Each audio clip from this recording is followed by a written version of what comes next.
Hello students, welcome to comp academy. প্রত্যেককে স্বাগত। আমি তোমাদের দিব্যেন্দু স্যার। আজ আমরা একটা ইম্পর্টেন্ট বিষয় নিয়ে কিন্তু ডিসকাস করতে এসেছি।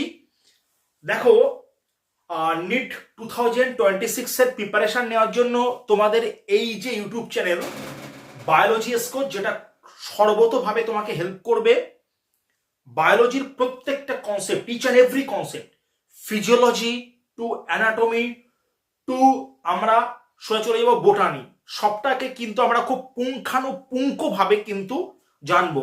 প্রত্যেক দিন তোমাদের প্রত্যেকটা চ্যাপ্টারের উপরে বা প্রত্যেকটা সাব টপিকের উপরে দুটো করে ভিডিও থাকছে এই চ্যানেলে।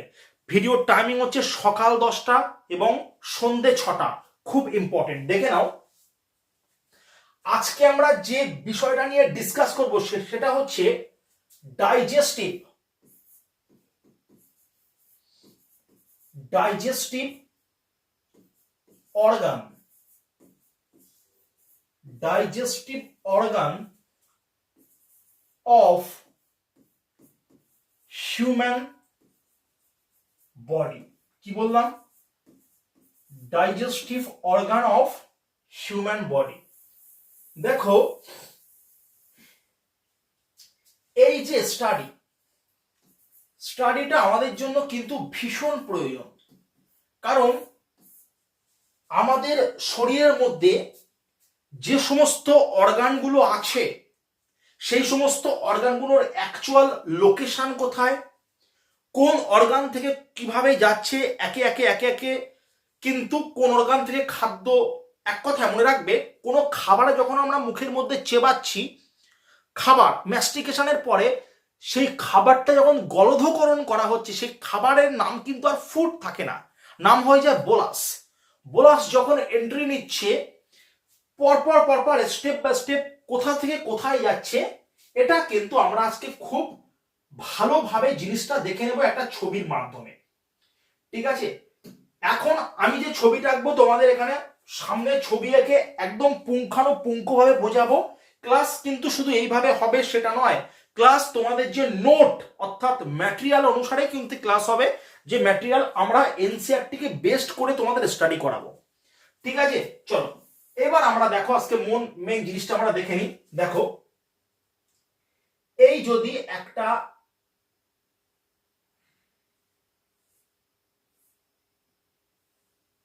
দেখো, এই হচ্ছে একটা মানুষের মুখ। ঠিক আছে,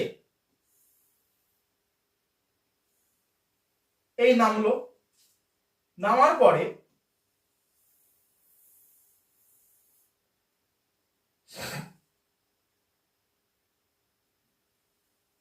আর একটু বড় করি, একটু ওয়েট করো, একটু বড় করে আঁকি,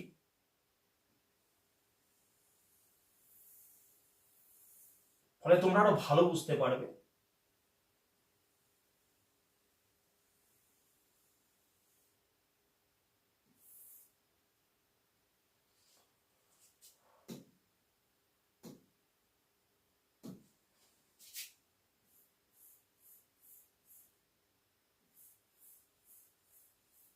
একটা কেন?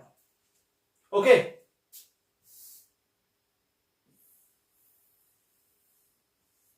হলো। দেখো,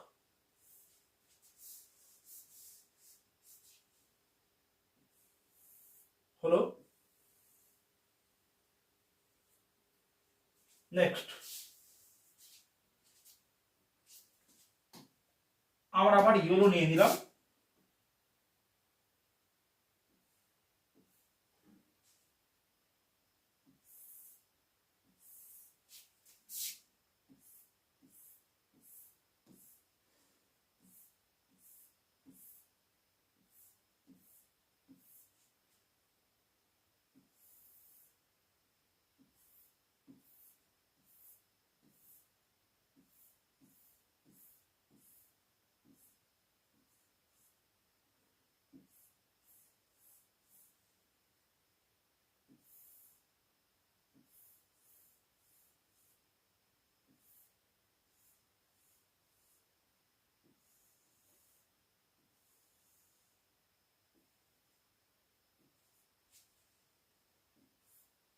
হয়েছে? ব্যাস।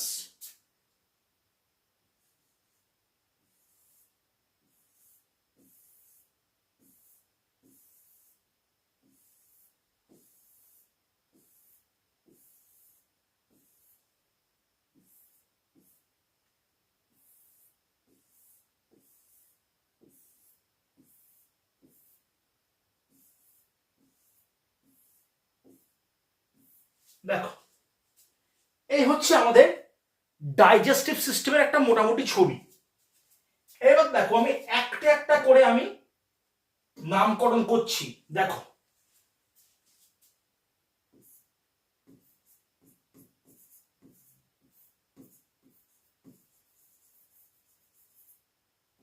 ইসোফ্যাগাস।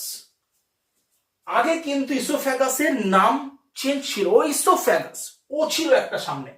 এখন বানান চেঞ্জ হয়ে গেছে, স্পেলিং ও দেওয়ার দরকার নেই, ইসোফ্যাগাস। খুব সুন্দর। এই হচ্ছে মুখ, ইয়েস অর নো? এটাকে আমরা বলবো বাক্যাল ক্যাভিটি, বা আমরা এর আরেকটা নাম আছে ওরাল, ওরাল, এর আরেকটা নাম আছে ওরাল ক্যাভিটি। পরিষ্কার হলো? এটা কি দেখো, এটা হচ্ছে স্টমাক,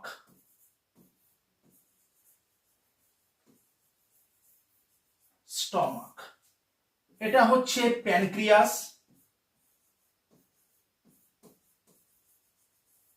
প্যানক্রিয়াস। এটা হচ্ছে লিভার, খুব একটা ইম্পর্টেন্ট অর্গান লিভার। এটা হচ্ছে গল ব্লাডার,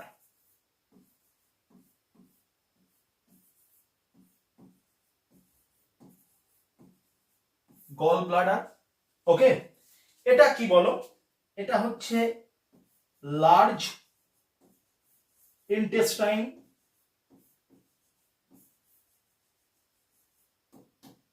এটা এগুলো হচ্ছে ভিতরে, এগুলো হচ্ছে স্মল ইন্টেস্টাইন, স্মল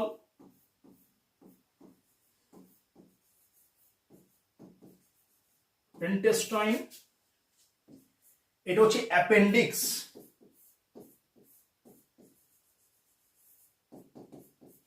অ্যাপেন্ডিক্স।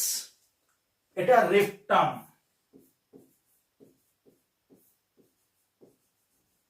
এটা অ্যানাস। ওকে, মোটামুটি আমরা কিন্তু এক এক করে ছবিগুলো দেখি, মন দিয়ে দেখো। এটা যেটা দেখতে পাচ্ছ, এটা হচ্ছে বাক্যাল ক্যাভিটি বা ওরাল ক্যাভিটি, যেটাকে আমরা বলি মুখ গহ্বর। হা করলাম, হা, ভিতর যেটা, দিস ইজ বাক্যাল ক্যাভিটি, বা আমরা বলতে পারি ওরাল ক্যাভিটি। ওকে, এইবার দেখো, কোনো একটা খাবার যে আমরা খাবো, মন দিয়ে দেখো, কোনো একটা খাবার খাওয়ার পরে সেই খাবারটা এখান দিয়ে ঢুকলো, তাহলে ঢুকবে কোথা দিয়ে? ইসোফ্যাগাস, অর্থাৎ বাংলা হচ্ছে গ্রাস নালী। এইখান দিয়ে ঢুকে গেছে সোজা, ইসোফ্যাগাস বা গ্রাস নালী। ঢোকার পরে প্রথম যেখানে আসবে, এখানে এটার নাম হচ্ছে স্টমাক। বাংলা কি? বাংলা হচ্ছে পাকস্থলী। বুঝতে পেরেছো? স্টমাকের বিভিন্ন মানে ভাগ আছে, এর ভিতরে ফান্ডাস আছে, তারপর বডি আছে। এগুলো আমরা পরে আস্তে আস্তে আলোচনা করবো। এর মধ্যে কোন কোন সেল পাওয়া যায়, অক্সিজেন্টিক সেল আছে, পেপটিক সেল আছে, পেপটিক সেল থেকে পেপসিন বেরো, অক্সিজেন্টিক সেল থেকে এই সেল বেরো। এগুলো আমরা আস্তে আস্তে আলোচনা করব পরে, সামনের ভিডিওগুলোতে। খাবার, এখানে দেখতে পাচ্ছ একটা বড় গ্রন্থি আছে লিভার। এটা আমাদের মানবদের সবচেয়ে বড় গ্রন্থি, যার ওজন আমি যদি বলি 1.5 কেজি একটা ছেলের, মেয়েদের কত? 1.35 কেজি। একটা ছেলের হচ্ছে 1.5 কেজি ওজন লিভার। একটা কোয়েশ্চেন আসে নিটে, লিভারের যে মানে এনভেলপ আছে তার নাম কি? Glisson's capsule. মন দিয়ে শুনবে। নেক্সট দেখো, লেখা আছে গল ব্লাডার। ওকে, লিভার, লিভারের মানে ভিতরে নয় কিন্তু উপরে গল ব্লাডার আছে। খাবার যাচ্ছে, যাওয়ার পরে এই যে পাতার মতো অংশটা, এটা নাম হচ্ছে প্যানক্রিয়াস, বাংলা হচ্ছে অগ্নাশয়। ওকে, অগ্নাশয়, অগ্নাশয়ের এই মাথার উপরে যে টিপ মতো এখানে একটা গ্রন্থি থাকে জানা হচ্ছে স্প্লিন অর্থাৎ প্লিহা। প্লিহা হচ্ছে আমাদের শরীরের সবচেয়ে বৃহত্তম লসিকা গ্রন্থি, বুঝতে পেরেছো, লিম্ফ গ্ল্যান্ড। এরপর দেখো খাবার চলে আসলো কোথায়, স্মল ইন্টেস্টাইনের মধ্যে, দিস ইজ স্মল ইন্টেস্টাইন ভিতরে। এইভাবে খাবার এন্ট্রি নিয়ে নিল, নিয়ে খাবার ঘোরার পরে এখান থেকে চলে গেল লার্জ ইন্টেস্টাইনে। লার্জ ইন্টেস্টাইনে যাওয়ার পরে কিন্তু টোটাল যে ফিকাল ম্যাটার, যেটাকে আমরা বলি মল দ্রব্য বা বর্জ্য পদার্থ, কিন্তু তৈরি হবে পুরোপুরি ভাবে লার্জ ইন্টেস্টাইনের মাধ্যমে, এবং রেকটাম মানে মলাশয় এর মধ্যে কিন্তু জমা থাকবে এবং পরবর্তীকালে কিন্তু অ্যানাসের মাধ্যমে পরে শরীর থেকে বেরিয়ে যাবে। এই হচ্ছে পদ্ধতি। এখানে দেখো একটা ছোট্ট আমাদের শরীরের ভেস্টিজিয়াল অর্গান আছে, তার নাম কি, তার নাম হচ্ছে অ্যাপেন্ডিক্স। অ্যাপেন্ডিক্সকে বলা হয় ভার্মিফর্ম অ্যাপেন্ডিক্স, কারণ কেঁচোর মতো মুভমেন্ট করে, তাই অ্যাপেন্ডিক্সের একটা নাম আছে ভার্মিফর্ম অ্যাপেন্ডিক্স। কি বললাম বুঝতে পেরেছো? এবার দেখো তোমরা স্মল ইন্টেস্টাইন নিয়ে আলাদা স্টাডি আছে, লার্জ ইন্টেস্টাইন নিয়ে আলাদা স্টাডি আছে, রেকটাম নিয়ে আলাদা স্টাডি আছে, প্যানক্রিয়াস নিয়ে বিশদ স্টাডি আছে। প্যানক্রিয়াসের হচ্ছে, প্যানক্রিয়াস আমাদের শরীরের জন্য ভীষণ গুরুত্বপূর্ণ, লিভার আমাদের শরীরের জন্য ভীষণ গুরুত্বপূর্ণ। তোমরা জানো ভারতবর্ষে এখন বহু পেশেন্ট কিন্তু ডায়াবেটিক পেশেন্ট অর্থাৎ মধুমেহ পেশেন্ট, এর জন্য দায়ী প্যানক্রিয়াস। কারণ প্যানক্রিয়াসের টেল পার্টের মধ্যে আইলেটস অফ ল্যাঙ্গারান্সের বিটা সেল থাকে, যে বিটা সেল কি তৈরি করতে পারছে না, না যে বিটা সেল ইনসুলিন প্রডিউস করতে পারছে না। কেন পারছে না, তার জন্য দায়ী হচ্ছে লিভার। মানে যাই প্রবলেম হোক না কেন লিভার, এর জন্য লিভারকে ভালো রাখা অত্যন্ত দরকার। এর জন্য মনে রাখবে দুটো টেস্ট কিন্তু তোমরা অবশ্যই করে রাখবে, একটা টেস্ট বা অথবা একটা টেস্ট, মিনিমাম একটা টেস্ট লিখে দিচ্ছি, মিনিমাম একটা টেস্ট কিন্তু অবশ্যই করতে হবে। মনে রাখবে মিনিমাম, যারা এক কথা যারা অ্যারেঞ্জ ম্যারেজ করবে বা যারা অ্যারেঞ্জ ম্যারেজের জন্য যারা বিয়ে করবে, লাভ ম্যারেজ না, only this is applicable for arrange marriage, মনে রাখতে হবে। সে অবশ্যই এসজিপিটি বাজারে যাবে, এসজিপিটি টেস্ট করতে পারবে যে কারোর কাছ থেকে, মোটামুটি 100 টাকা থেকে 200 টাকার মধ্যে কিন্তু টেস্টটা করতে খরচা। এই টেস্টটা হচ্ছে এমন একটা টেস্ট, লিভারের এমন একটা, এক কথা লিভার ফাংশন টেস্টের মধ্যে এসজিপিটি তার একটা ভাগ। এটা এমন একটা টেস্ট যে টেস্টের মাধ্যমে যে রেজাল্ট মোটামুটি মনে রাখবে 25 to 45। যদি এসজিপিটি যদি 25 to 45 এর মধ্যে রেজাল্ট আসে, তাহলে কিন্তু তোমার আয়ু হবে অনেকটাই বেশি। কারণ কি, কারণ কিন্তু হার্ট অ্যাটাকের সম্ভাবনা কিন্তু একদমই কম। যখন দেখবে 45 ক্রস করে 50, 60 চলে যাচ্ছে, 70 চলে যাচ্ছে, তাহলে তার দেখতে খুব হ্যান্ডসাম দেখা যাচ্ছে, বয়স কম 25-26 বছর, কিন্তু আগামী 10 বছরের মধ্যে কিন্তু যে কোনো মুহূর্তে তার হার্ট অ্যাটাক হতে পারে। এর জন্য এসজিপিটি একটা খুব গুরুত্বপূর্ণ পরীক্ষা, যেটা লিভার ফাংশন টেস্টের একটা পরীক্ষা। এই হচ্ছে আজকে আমাদের একটা ছোট্ট আলোচনার বিষয়, প্রত্যেকটা অঙ্গের কিন্তু অবস্থান। কি বললাম বুঝতে পেরেছো? বলো এই পর্যন্ত, বলো কারোর বুঝতে কোন রকম ভাবে কোনো অসুবিধা আছে? বলো কোন রকম ভাবে কোনো অসুবিধা আছে? বলো তোমাদের কোন কোন টপিকের উপরে ভিডিও লাগবে, বা কোন কোন টপিক তোমরা বুঝতে পারছো না বা বোঝোনি, অবশ্যই তোমরা কমেন্টে জানাবে। আমরা কিন্তু বিস্তারিত আলোচনা করব আস্তে আস্তে, ঠিক আছে? এবার দেখো আমরা তোমাদের মেন জিনিসটা বলে দিই। ওকে, দেখো ডব্লিউবিসি, দেখো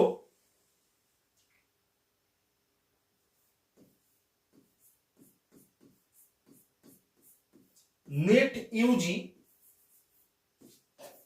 2026 এবং 27 এর কিন্তু নিউ ব্যাচ, কি বললাম, নিউ ব্যাচ শুরু হতে যাচ্ছে, বুঝতে পেরেছো? নেট, একদম নেট ইউজি 2026 বা 27 এর জন্য নিউ ব্যাচ শুরু হতে যাচ্ছে। আর মাত্র কিন্তু 1 মান্থ পরে নিউ ব্যাচ শুরু হবে, বুঝতে পেরেছো? এই ব্যাচের ফিচার কি? ক্লাস হবে লাইভ রেকর্ডেড। যদি তোমরা ক্লাস লাইভ দেখতে পারো খুবই ভালো, আর না হলে কিন্তু তোমরা সেই ক্লাসটা যে কোনো সময় রেকর্ডেড দেখে নিতে পারো, লাইভ ক্লাস রেকর্ডেড। এবং কি হবে বলো? সফট কপি কিন্তু তোমাদের যে আমাদের যে ম্যাটেরিয়ালের সফট কপি তোমাদের কিন্তু মেল অ্যাড্রেসে সেন্ড করে দেওয়া হবে, খুব ইম্পর্টেন্ট। মেল অ্যাড্রেসে কিন্তু সেন্ড করে দেওয়া হবে। নাম্বার 3 যেটা উইকলি ইভালুয়েশন হবে, ওকে, এবং মান্থলি মক হবে, ঠিক আছে, যার মাধ্যমে তোমরা কিন্তু সহজেই তোমরা নিজেদের ইভালুয়েশন নিজেরাই করতে পারবে, বুঝতে পেরেছো? আর তোমরা এই সমস্ত সুযোগ সুবিধা কিন্তু মান্থলি অ্যাফোর্ডেবল ফিজের মাধ্যমে তোমরা করতে পারবে, একদম বায়োলজি শুনে নাও প্রত্যেকে, বায়োলজি একদম বেসিক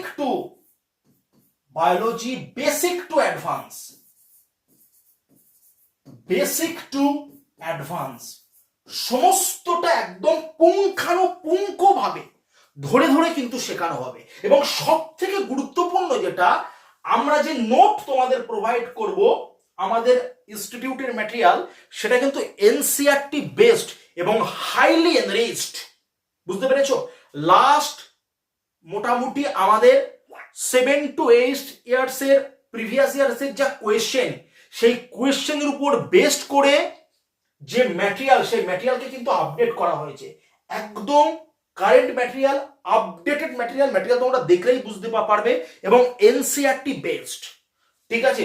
চলো, আজকের তোমাদের সেশনটা এই পর্যন্ত। আর যে বা যারা আমার সাথে কথা বলতে চাও, তোমাদের আমি আমাদের একাডেমির নাম্বার শেয়ার করছি, 9734912260। তোমরা এই নাম্বারে হোয়াটসঅ্যাপ করতে পারো, তোমরা এই নাম্বারে মেল করতে পারো, তোমরা কিন্তু এই নাম্বারে কল করে নিতে পারো, ওকে?